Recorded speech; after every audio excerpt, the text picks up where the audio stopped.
Awesome.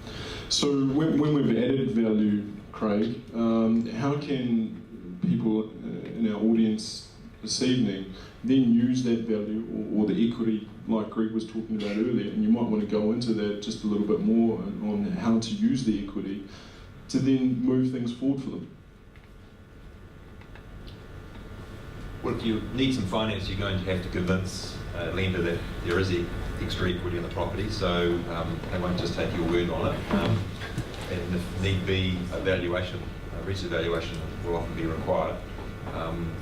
One thing that's happened recently is that the banks won't often accept your own valuation. They do want you to actually go through their valuation ordering system. So sometimes you walk in with a bank with your own valuation and they'll say, sorry, we won't use that. So valuations are usually the most reliable, that's Regis evaluations, reliable and often highest indication of value and the greatest use to try and get your equity out of your property to buy another rental property.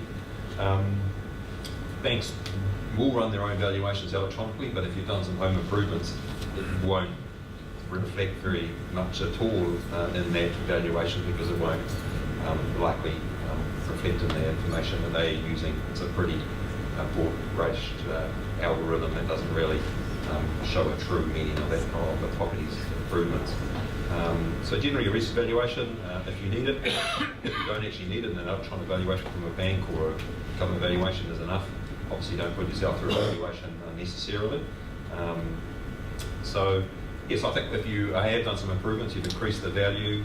So on your own home, you can borrow up to 80% of that to leverage off to buy another property. So if you've got half or more, 50% lending on your property, and you want to borrow another rental property, you might be able to extract 30% of that value out, put a deposit on a rental property. So these days, you need 30% of a deposit or equity to go and buy a rental property. Used to be 5%, 10%. Now it's 13%. It was worse. There was 40% deposit requirements. Went to 35%. Now it's 30%. So generally, yeah, recent valuation is a better way to go. If you are improving it, yeah, certainly look at the areas that will improve the value the most. Don't over-capitalise. It's important. Yeah, I think roughly is. Awesome.